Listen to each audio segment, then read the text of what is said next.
This state is stalled. Well, I see us in gridlock, and I think it's a very small percent of the people on both parties that have really taken control. Right now in Minnesota, people are tired of the machine, but they want people who are going to do something. And Minnesota's in a state where it needs someone who can take over and do something positive.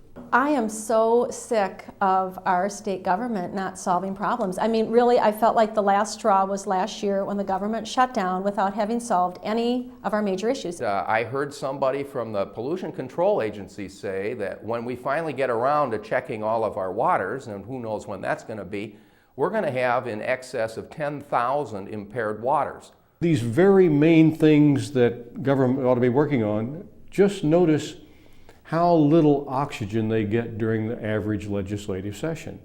All of us are about to slam into a brick wall in about 10 years. The times are not easy times, and it's no fun to be a citizen watching the polarization of what's happening in St. Paul. My age group needs honesty.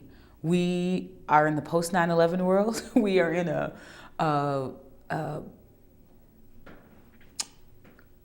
I'm trying to be polite for this video camera, but I'm going to be really honest, because what do you edit for your little hearts out? The reality is that my generation has been lied to. My generation has been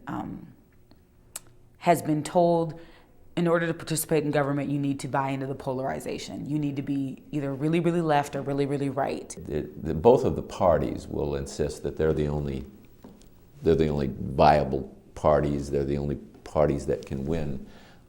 And they use that as a way of frightening us into rejecting our first choice and voting for our second choice. Where else would we do that? You look at it up close, and the game, the contest, the bitter struggle between the Democrats and the Republicans just seems to trump all sorts of policy-making activity. A disaster. I can't imagine we can continue down this road, and maybe, if it isn't Peter, maybe whoever it is will have a lobotomy and can make a consensus out of the legislature. We've got to come together and decide what is it we want, how much are we willing to pay for it, and then let's figure out which pieces of this fit together. You can't leave those questions till the very end. And I feel very strongly that there are things that this state needs to do and its leadership needs to do to position us to continue to be a healthy, competitive, viable option. I've been traveling a lot around the country. Our reputation, which has been so great for so long, is a bit tarnished now because so many things aren't working for us.